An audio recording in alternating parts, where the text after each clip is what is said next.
Alright, it's time to technically conquer the fortress, but in order to make my job easier, I will do the job that I normally do for some other fortress and take out the, the lieutenants one by one first. I'm guessing doing this in turn makes it so that you have less forces to deal with on the final Exactly. mission. Compared to the vanilla fortresses, this one is technically, if you try to tackle it on at its full power, you're gonna have a harder time because the Vipers, while technically competent on their own, they cannot hold that much. So it's best. It's very recommended that you pave the way as much as you can in order to have an easier job. I see. Especially because you have also the caveat that again, since Baranor he's not does not have a ring of power or a brave companion.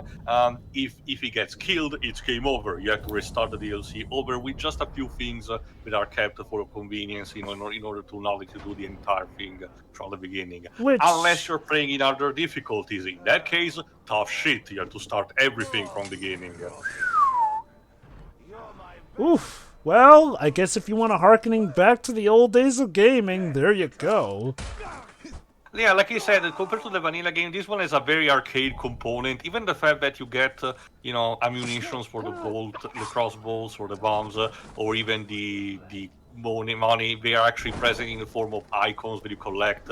Again, Doom Eternal was in development at this point, and I do wonder if the developers, were potentially fan and wanted to be cheeky with it. I do It see wouldn't- some As a comparisons. reminder, that I mentioned a few parts ago, starting from a few parts ago, this Monolith team was famous for creating shooters back then, like Blood, so that would be perfectly understandable. That it could be.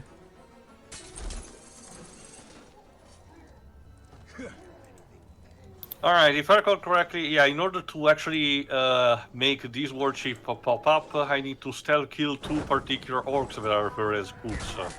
No idea why. Especially because comparing since you don't have a Wraith companion in this case, Baranor doesn't have too much of a commentary going on and say, like at the beginning, oh, I need to do this.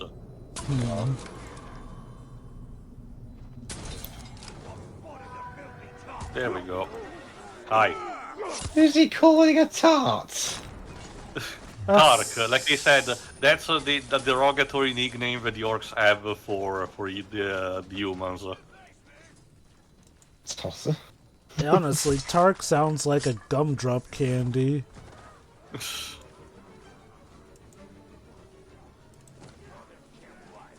You know, Yeah, actually, nothing to see. do orcs, I forget, do orcs particularly like eating humans? I know that they like to kill them, but I'm not sure about the eating. It depends. Again, it's seen as something that they can do, but they don't necessarily do it all the time. So that's something reserved for the more monstrous orcs. No, not necessarily because they are not. It's not considered like a taboo or a bad thing that they do. It's just the matter that normally they just prefer grog in general. Or sometimes, still eating. Yes, again, that famous scene from the Two Towers where they want to eat the hobbits, but when that cannot happen and the internal fight happens, they start eating each other out, and not in not that way.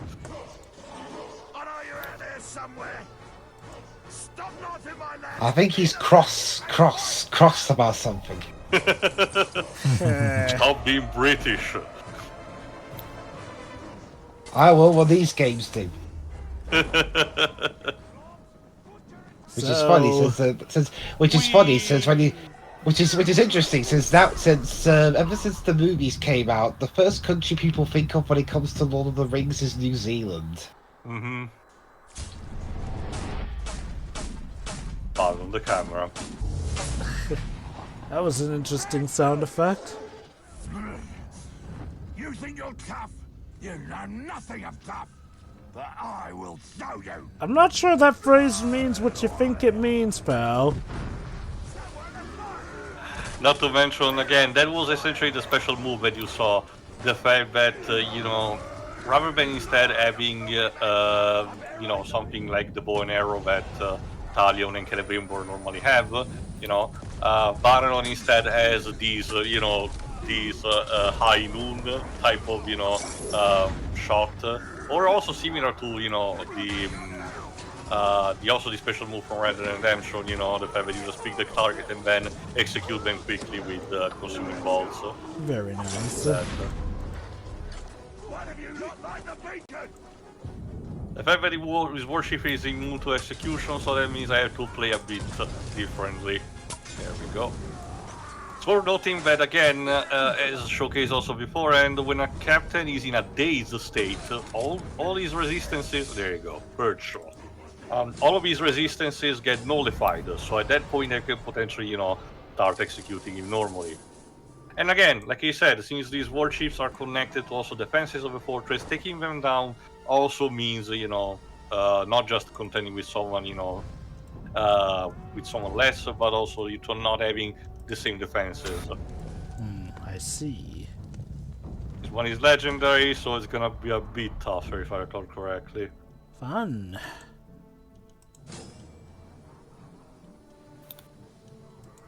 Well, in order to attract him, I just need to cut a bit loose and start killing, you know, more enemies. Which those fires come in handy for. Yes. Conveniently placed. You would think after all the countless trips we've taken out for these methodologies that word would spread and they'd wisen up. Another alarm, another scrap, another chance to prove who's toughest around here. Alright then. You say so, Dingo Dial. Was Dingo Dive voiced by Dwight Schultz at some point? Yes! Okay then. Let me see which one. But I think that may have been Nitro Kart. Oh, the gameplay Oh! was, you know, under mind control. No. Actually, he played him into Insanity. Okay then. So to quote Cortex in that, I have no idea what you just said. Oh, okay, so I was right on both accounts. He played Dingo Dow in both Nitro Kart and Crash to Insanity. I guess it was more convenient back then, you know, Vivendi and everything. Fun fact, in the original trilogy, he's played by William Hootkins, of all people. I have heard of him already. Yeah, you may remember him from, well, flipping Star Wars. Oh. There we go.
This one I need to actually instead open Karakor cages and let them loose a bit. There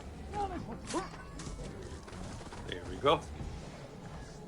I'm more interested by the fact that, there we go, you know, despite the fact that I cut, you know, ties with the rest of the regions by, you know, Regiment Baranor made the entrance of the canyon collapsing for this one, you know.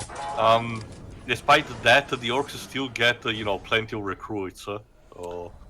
Well, you know what they say, there's plenty more where that came Also, from. This another captain called Halfling Lover. Do I? Yeah, let's take him out. Does that mean that he's friendly to hobbits, or? I don't want to know. Man, orcs really can be messed up. I know it's in their nature, but goddamn. It really depends. Alright. Also, this guy was... Jesus, going places. This guy also has a bodyguard, but if I recall correctly, I don't have to take care of that. I guess to be fair, good old Ratbag has shown that not all orcs have to be messed up. Mm-hmm.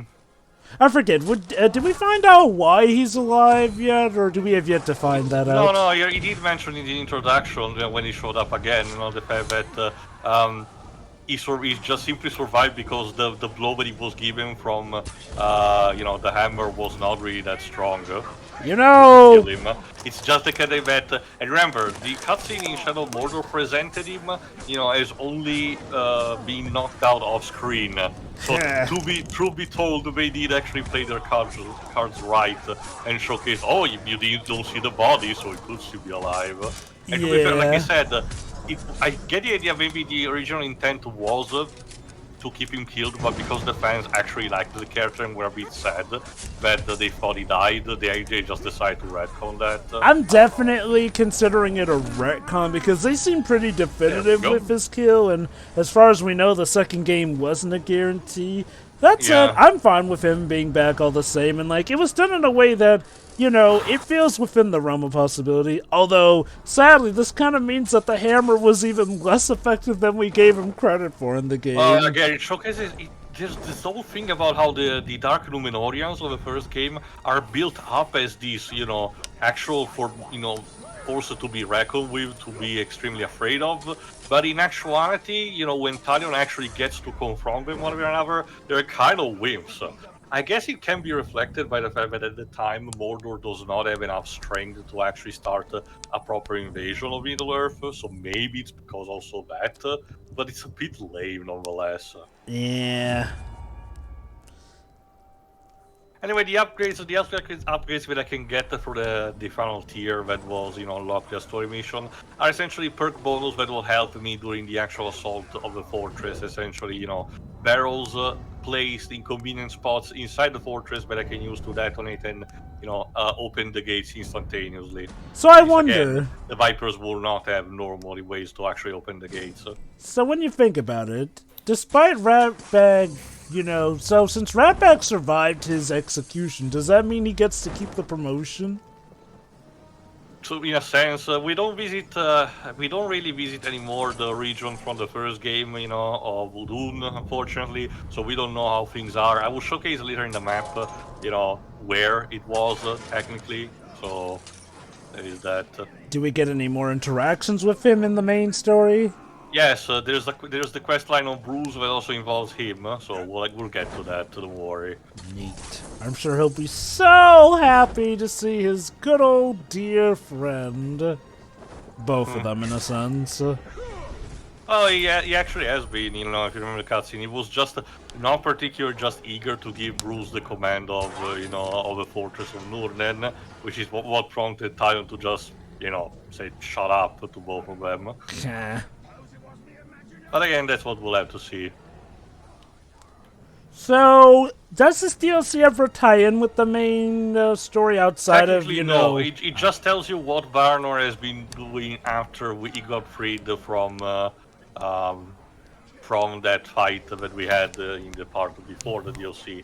There's and again, it sadly does not really explain everything, because, for example, the daughter of the regent of Minas Ithil is not in this game, is not in this DLC, and it's explained basically in a throwaway line. The fact that Baranor and her have separated temporarily and they will reconvene in a later place, and essentially they're just covering more ground with this. But it's a bit of a shame because the main story has built up supposedly their romance, so you think they will have a DLC, centered around their relationship if it's set afterward, but not really. And I guess instead they wanted to focus about family ties with Serka, which hit and miss, like I said. And given the main story's plot and how that's, meant to be like the definitive end to Talion's quest, you'd think that, we'd have like Baranor. Like you said, it's the definitive end to Talion's quest, but the game still ends in a relatively minor open way for possibilities in the future. Again, we have to see how things turn out because of of how things how much Warner Bros wants to treat the property video game wise. I do wonder, yeah. Again, we know that, this studio is doing the Wonder Woman video game, so obviously that's not gonna happen anytime soon. And again, the idea only them can actually properly do, justice with this kind of system. It's true that in the past, stuff like, for example, Batman Arkham Origins showcase that a different studio other than Rocksteady can develop, relatively properly, a Batman Arkham style game.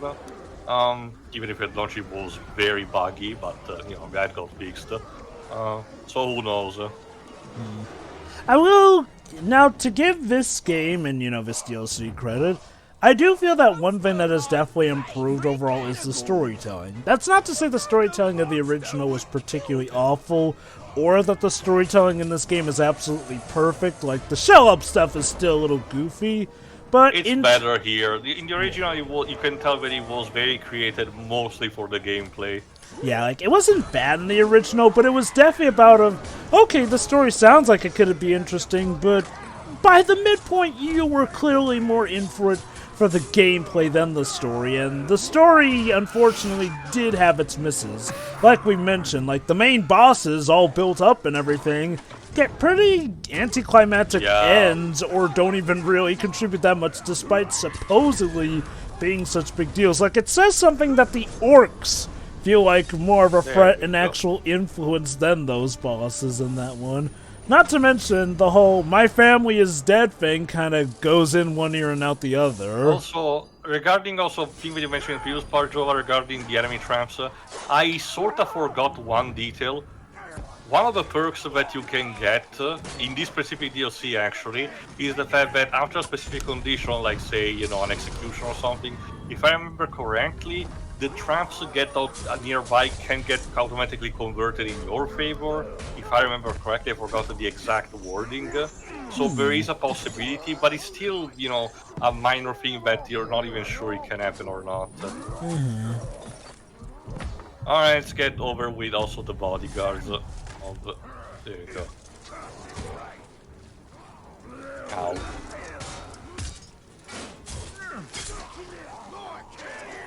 And one of the bodyguards unfortunately escaped, but I think I can take care of the other one. Ow. Yeah, in the meantime I actually got also other bodyguards for me as well, so might as well. Let's see if my spear guy can still, be the MVP or not. You do tend to go for spears in these sort of games. Well, in this case it's more unintentional, because, it just so happens that this guy just decided, oh no, there you go, he just gets defeated by essentially poison fire.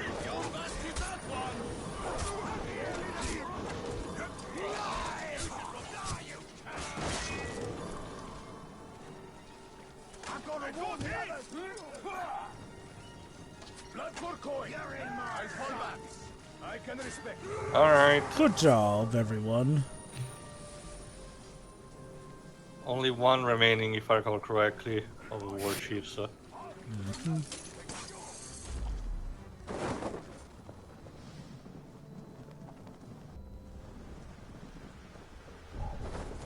Can you bash into a canyon and die while you're flying? Not, there's no collision damage. If I recall correctly, there is actually falling damage, but you need to work your way to actually let that happen. Yeah, it's a shame. It's a shame. It's a shame you can't. Yeah, if they make when they do Final Fantasy 17, I want them to make it so that you can that the thing that you fly around, the flying saucer or whatever it is you do, you can crash it into a horde of enemies and it just rebuilds itself afterwards. With that, Dweebs. Yeah, 15 does that. You get to have essentially the Batwing in doing the late game, essentially. Well, at least mid game, But the trade-off is you have to be very careful in the landing, because even just a bit of a misstep and you're basically fucked and it's a game over. And you can only reach one of the bonus dungeons, with one of these careful landing, the Pythios Ruins.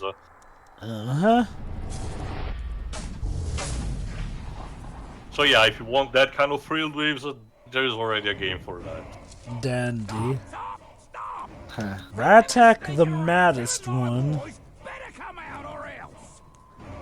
Or else what? Oh, don't bother me with details. Of course. You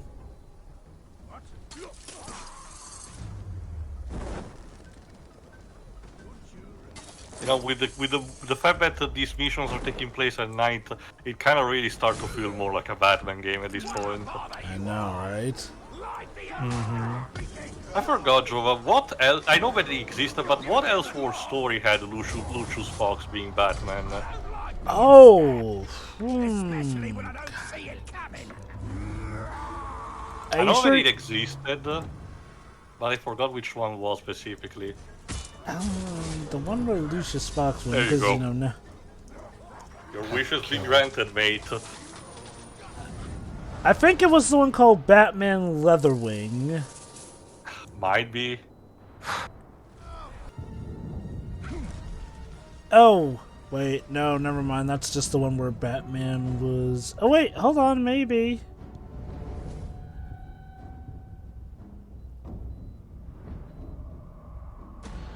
Alright. Massacre the watch it. cooks. Massacre the cooks. Jesus, what was their food they served you really that bad? Also, never mind. Batman Leatherwing. That's just the one. Okay, it's the sort of semi-canon, but not really Elseworld story where he was a pirate. Huh. Cool. Yeah, it was pretty cool. I mean, we already had, you know, Deathstroke as a pirate in the Flashpoint universe, so there is that. Can you smell what the Baranor is cooking? It sounds like. Oh, sorry. It smells like your demise.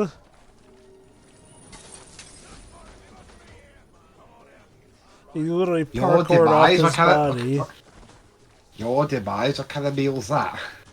Have you ever seen the venue with Ralph Fiennes lives? No. Yeah, you need to watch that at some point. Really great film. If I wanted to watch something that involves eating Ralph Fiennes, something of Ralph Fiennes, I'd watch the Harry Potter films where someone bit his nose off. Wait, what? Oh, right, yeah. Yoink. Like for a couple of years when I was a child, I thought, wait, how did they take his nose off?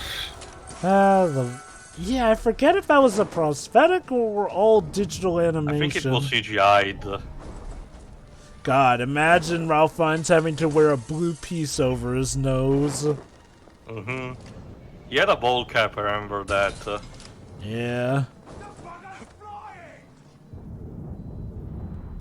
Alright, no need to yell. I'm gonna kill you all, don't worry. Hey, don't Jeez. swear, Jesus. I mean, pretty sure they don't really care. Yeah, orcs are already pretty nasty, so being vulgar is probably the least of their problems.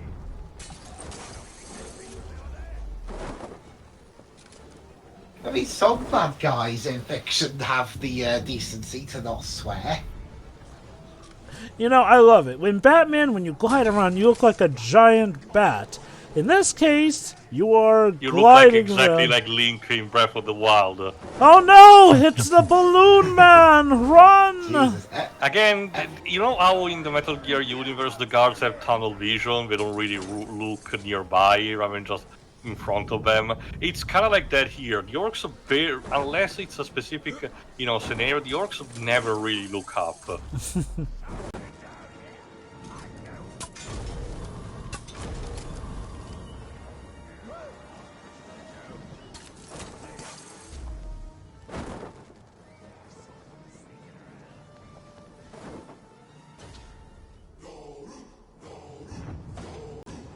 No one kills Brain biter. lives. Where are ya? And it's Dolan North as Bane, sure. Who comes up with these names? Go. Like, I mean, Goru? Noru. That sounds like... It sounds like you say Goru. It's like if someone wanted to make a Dragon Ball rip-off and just called him Goru instead of Goku, because gotta get around the copyright lawyers. Oh shit. ow. yeah, that can be nasty. Also part of the camera. But it's nothing compared to what I've got in store for you. Last one to get in a hit, eats last. Please no. Also, it's funny, Joe. Recently, me, Deji, and Pedro have actually seen the Scooby-Doo and Crypto the Dog crossover movie. In that one, there's Baranor who voices the Joker, who only laughs. He never has any speaking lines. And also Superman at the end, and Nolan doesn't even bother to act for that role. What, like, is it his normal voice? No, it's not even that. The fact that there's no... You can tell that it was like one of the first takes, unless the copy when we got an early dub or something, because back when we watched it, we didn't even knew if the movie would have been released properly at all or not. Oh yeah, like, I'm partly convinced that that movie only saw proper release because the thing pretty much got leaked, despite... I wish the Batgirl live-action movie would have had the same thing. Yeah.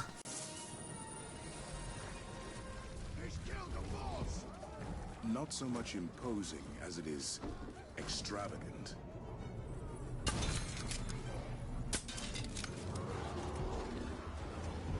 Someone stop him! I can't get away! You swatting flies! Now you die!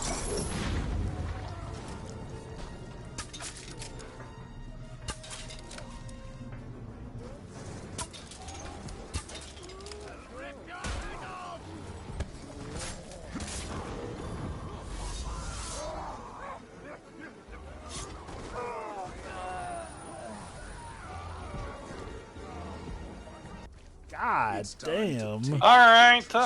Okay, who's next? No, we're done with the warship. It's time for the final assault. Torvin is also gonna play a part in this, but only towards the end.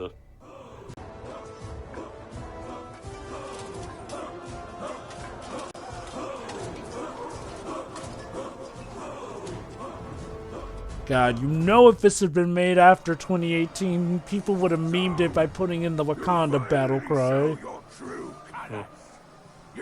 And yeah, Takra in the meantime got a prosthetic arm. And now you show up at my gates to kill us.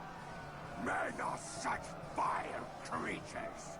You are not one to talk, boy.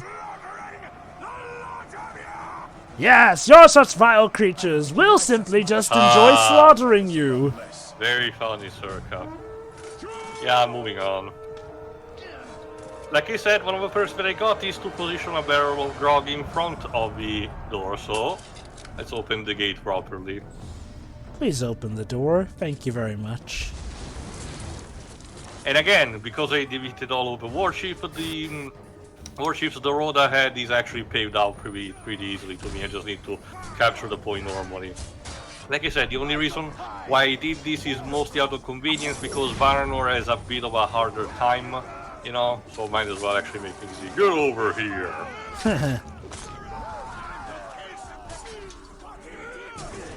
Remember this, bonus time!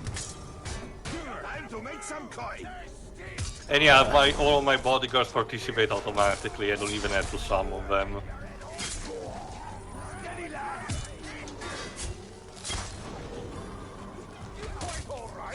And also, in the meantime, I got also one of the perks off screen that allows me to insta-kill mooks, normal mooks, if I perform perfect counters.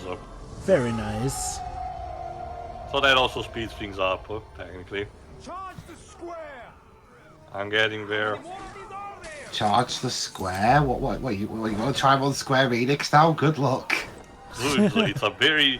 Okay, outside of the location, it's a very perfectly reasonable geometric figure. Many of your flats are shaped like it.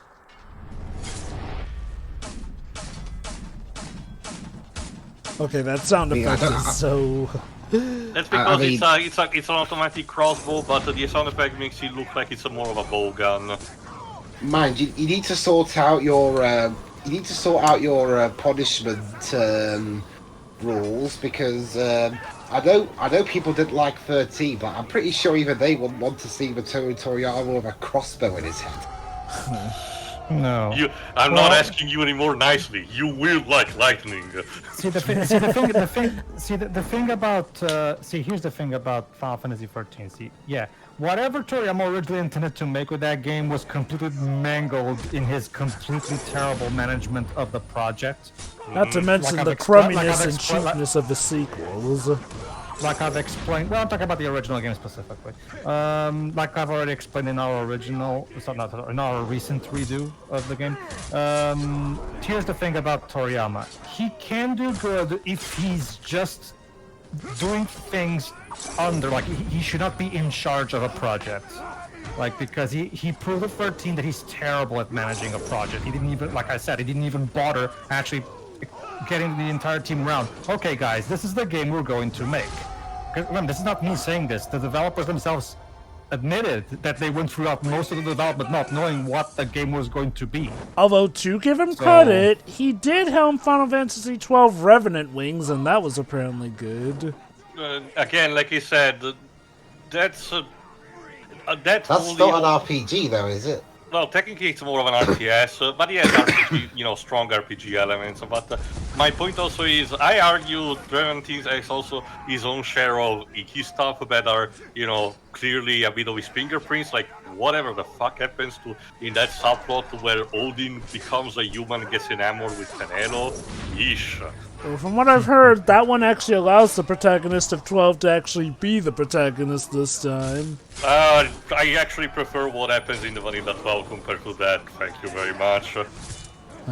I'm not too sharp on the details, so we'll just have to wait till we get there. Also, for another matter, trying to, emulate the political tones of Yasumi Matsuno by having one of the other species, Bagandan, which is again one of the lizard folk, although again, if they have they're called bangas properly, captured and pulled with an electric muzzle. That shocks him if he does anything other than comply, reduced practically to slavery, and everyone laughs at that. Yeah. So, did Toriyama also direct Final Fantasy X and X-2, or was that just X-2 he directed? I don't remember. Pedro? Sorry, what? Did Toriyama also direct the Final Fantasy X duology? For 10, it was still Kitase directing it, whereas Toriyama did the cutscene direction. Kind of like what he did with 7 Remake recently. It was 10-2 that was his proper directorial debut, and it shows. I'd say that game is. There's a lot of magical girl shit, and he loves magical girls clearly. I'd say also the massage minigame. Yeah, that's clearly no. Trust me, no, trust me. The transition from Kitase to Toriyama in that game is very apparent. So. It's funny, like, some people hate 10-2 because it veers off from 10's direction, and yet, surprisingly, other people actually love it for that. Well, here's the thing, Joey. Here's what I do. I recommend watching Brando SP's recent video on it, because that's his most recent video. He does a great job explaining the problem. Like, the whole thing with... okay, just to ask, do we all know what happens at the end of 10-2? Yes. I do, yeah. Does that audio drama count as well? Oh. I'll get to that, but the game itself. But we're talking about, like, we're talking about, the secret ultra ending too, right? It's like Brando explaining his review. By bringing Tidus back in the last 5 minutes, like completely at random, you basically robbed his sacrifice at the end of the first game pointless and moot. But Pedro, what if we blew up his... Especially because throughout the entirety of the game, the game was preparing an arc of Yuna letting go and learning to accept the fact that Tidus is gone, and this is just a wild goose chase. And guess what? If you don't get 100%, that is the story the game has. But if you do get 100%, they get, here's an extra cutscene of Tidus magically being reborn because the Faith thought, you know what, fine, you can have a Tidus clone for yourself, Yuna. And it's just like, what? I guess if it's any consolation, they killed him off after that too. See, here's the thing. It's not like with Dragon Ball Z, where the characters actually have to go to Namek to properly, get stuff and get the boss to properly revive them. No, the character gets revived completely at random, but I guess it's a cutscene now. Mm-hmm. Okay. You were just waiting on that throne for us, eh? What? Oh, come on! You got you got another one. Got better. Hold on. Well, that doesn't seem even. Even would be an arm for an arm. I got bored out there. Like, did we need it, that line? I mean, okay, I think the best way to put it is that I feel like Torvin's humor is hit or miss. He's not Torvin, he's Serka. Sorry, Serka. I feel like, sometimes, his humor works, well, just fine to help alleviate the mood. Other times it does feel like they're trying a little too hard to be funny, or... It really feels like a moment... Again, it's tonal dissonance that just brings me so out of a moment, even if the joke could have potentially worked in theory. I'm personally fine with it, but I can get why it would get on some people's nerves. That thing that we saw in the previous part did contain still humor, after the Oasis fight, but, it manages to still work because, the tone was mostly uniform and the jokes also served a more of a purpose. Instead of, just having in here just the camera panning and, doing still speech and they say, oh, I got bored. It's funny. Like, it really doesn't add that much up with the kind of humor that the game and the series in itself the franchise in itself tends to have. It kind of reminds me a bit of, the moments with Gimli in the movies, which are considered actually some of the lower points, even in comedy. Alright, let's still get this over with this guy. We're almost there anyway. Okay, as I ended moaning about having his arm cut, I was like, what does you want me to do? Do you want me to cut your dick off instead? Would you rather have that then, hey? Being of a marauder tribe, it's more of a case that, every minimal loss, it's like existential crisis for them. Like, we're literally seeing bars of solid gold all over the place, so... Alright, time to finish him. My death changes nothing. Uh-huh. You have no idea what's coming. The Dark Lord will return. And when he does, all of your kind will be wiped out. I don't know. I've read Return of the King, and it doesn't seem like that'll be the case. There we go.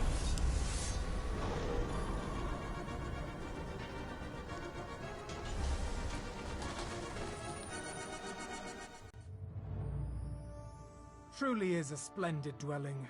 The finest place I've ever called home. Some would call it ostentatious. Not me. The Marauder Orcs may be bloodthirsty demons, but they have impeccable taste. A practical city of gold. They were always going to try and retake it. Who can blame them? Yes, we're just Wait, pulling really? we're pulling a Looney Tunes gag. It's just missing the sign of your saying ouch. Like, there you go. Torvin managed to attract the giant sandworm there. That's all, folks. Hold on. It's a she. Oh, hey, Torvin. Gwendolyn. I checked her underbits. Okay. I had to mention the cutting the things off earlier, didn't I? Hey, Yes. I know where you live. Well done. Well, at least I have a place to live, eh? He's got me there. Huh. There are So other what to do fortresses, now? much grander than this one. Build another house? Move on to other places. Liberate. How do you feel about lava? Well, look, if there's going to be more battles, you'll need a title. I think I'm fine. Baranor the Worm Herder. No. Baranor the Disarming. Very clever. Baranor the Dwarf Friend. I don't know about friend. Baranor. Hey, don't diss Torvin. Baranor the Conqueror. Whoa, that's not bad. Is that the name of the DLC? Yes, No. the Baranor the Conqueror. Yeah. And yeah, that's kind of how it ends. It just it stops like that. So, Like, okay, so there's he's not too reunited much of with... an epilogue. And I can tell you this, after this, Baranor and anyone else has not showed up or mentioned again, so... Huh, like, honestly, if anything, I would have had this DLC be a hinting that Baranor will come and show up during, like, I don't know, the final assault or fight in, say, the main story of this game. I wish, but no, instead they never show up. And again, considering how in Return of the King, this is not, mentioned properly, yeah, I get the idea that either they got away or died off screen. So, kind of a bit of an anticlimax, admittedly. But before we move on, Pedro, you want to finish what you were saying? Sure. Let me put it this way. Let me put it in the simplest way. To make a long story short, like Wes was about to mention about the audio drama, kind audio drama, more like a novel. Like the audio drama is what comes with the HD collection. Basically, there was this novel after 10. Not only was that thing with the Tidus that I just explained terrible because it, robbed the ending of 10 from its meaning. There was also the problem that the novel that Nojima wrote after 10-2, I'm not kidding you. I'm guessing you guys already know about the whole Tidus kicks a blitz over. It's actually a bomb thing. That's what I was referring to when I said that they technically killed him after he was brought back. And so we went from let's presume for a moment that we all love the fact that Tidus was brought back at the end of 10-2, for the sake of argument. And you immediately, right after that, you kill him, in the most stupid, random, weird way that seems like it came out of a fan parody Flash movie. Like a dorky skit. Yeah, and... Also, by the way, Sin is back too. And guess what? And guess what? Shortly after that, they bring him back again. But because... it's not even normal. It's more like presented for tragedy with Yuna conjuring like a construct with more in his appearance, if I recall correctly. Yeah, it's fucked up. So I'm curious, was that bit with his death supposed to be like the setup for another new Final Fantasy X that's venture? what people have speculated for a long time. Yeah, basically, Jova, I can tell you that because okay, so fortunately, here's the thing, Jova. Surprise of surprises, Jova. That novel was negatively received in Japanese audiences. No, and as a result, they didn't bother releasing it anywhere else. And they've kind of been trying to pretend it doesn't exist for the last 10 years. Probably Kitase certainly hasn't. He refers it okay. times in interviews. So Kitase being Kitase. To Kitase's credit, he did mention that a 10-3 will follow up on the Will audio drama, not so much the novel, to be fair. Well, it's kind of the same thing, actually. Well, if I remember correctly, the whole Blitzball being a bomb thing, that's only in the novel, isn't it? I don't think so, but whatever. The point that you get audiences that 10, whatever the original 10 wanted to do, got backfired multiple times. And guess what? That's what I'm trying to say. Because remember, guess what, Jova? In the audio drama that's in the HD collection, guess what? They break up because Sin returned for no explanation. I'm not kidding. Somehow Sin has returned. With no explanation, and then Yuna decides to break up with Tidus. So if you were invested in these two. Because Nojima's insane. I don't know what to tell you. Which is weird. This is the same guy who gave us the beloved Final Fantasy VII story. What the hell? Well, but remember, they had Sakaguchi there to make sure they didn't pull shit. But here's the thing. This is a Toriyama track. Destroy the original game of a series of his. He destroyed 10. He destroyed the original 13 because for as much as I don't like 13, let's face it, the sequels basically destroyed whatever the original 13 was trying to accomplish. So which is why Toriyama should not be in charge without supervision, because he will destroy things. Again, the one exception I'll give him is 10-2. I don't feel that one necessarily destroyed 10. Yes, I get why people aren't too fond of it, but I feel like that one was actually a nice breath of fresh air in regards to Final Fantasy games. And yeah, while it did have some fan servicey stuff, it didn't feel outright cringe like, well, Lightning Returns does. Oh god. Alright, before we move on to technically the next part, do you want to have, any minor thoughts about the story of this one? Since it's not too long anyway. It's fine, I guess. It was good. I liked it. I do wish that it would lead into a connection with the main story outside of, Baranor's past bit. That's the biggest problem. The fact that it's basically just stops right when you think it's supposed to go somewhere else. And I don't mind the idea of it being still, in this particular region of Lithiad. Lithiad alone, but make it more conclusive, instead of just stopping with these characters we don't. To be fair, I do not know if there was any supplementary material where they explained this, because if I recall correctly, that guy that we kicked out, the guy that gets thrown into the sandworm after Serka returns, if I recall correctly, his demise is explained in the people profile, I think. So there is that, but so I haven't checked if there is an official conclusion of that. Question. Otherwise, again, it just stops like that. Yes. The writer is the same across all the games and DLC, right? If I remember correctly, yes. I haven't seen how this main game ends yet, but if the other DLC, whenever you show that the other off, DLC is much more conclusive, I can tell you that. Okay, yes. I was gonna wonder if this writer has a trend where he makes interesting starts, but the endings... I can assure you not. Okay. This is just a bit the oddball when it comes to that. I mainly say that because between this and the ending of the first game, that would be 2 for 2 now in the interesting starts but abrupt and kind of lackluster endings trend. Again, my main problem with this particular story is mostly the tonal dissonance. I don't mind actually, furthering, Baranor's backstory, his family ties, the true what it really means to be a soldier, giving actual more validity, and not showcasing that all the men of the East are evil people that just wants to work with Sauron, but instead it's more complex than that. But the fucking tone, like, it's the story feels almost afraid that that the audience might not keep their attention, so throws a joke like because it's afraid or something. It just doesn't work. Even if you want to mention that it's more like maybe a mechanism of Serka to actually cope with this kind of life, and maybe it's a psychological kind of thing, I don't think it works as intended, to be honest. It really just feels odd and doesn't really make situation work, especially because it's a bit jarring compared to the main game.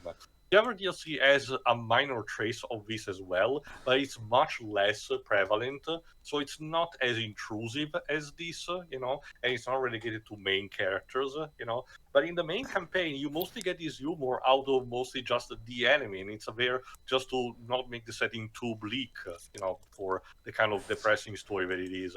But in this DLC, it really just doesn't fit. I really wish, the character of Serka was treated a bit better, because I was much interested more in that. I'm actually fine with the humor that Serka provides. My main issue was how, at some points, the story raises interesting challenges, like Serka potentially being replaced by another guy, only to have that pretty much be easily overturned. Immediately, yes. I also don't mind Torvin returning, but aside from your upgrade station, it really doesn't do much. I do wish that in gameplay it would also do something for the final battle, but alas. From what I understand, you work with what you have. Yeah, and from what I understand, Torvin was definitely one of the more popular side characters from the first game, so if anything, I'd have thought he'd have gotten an expanded role here, but alas. Oh well, it was still nice, so they didn't really ruin his character, to be honest. Anyway, that's all for the Desolation of Mordor. Tune in next time where we come back to our regularly scheduled program, and instead Talion has to conquer the region of Sergost. See ya. Ta-ta. See ya. See ya.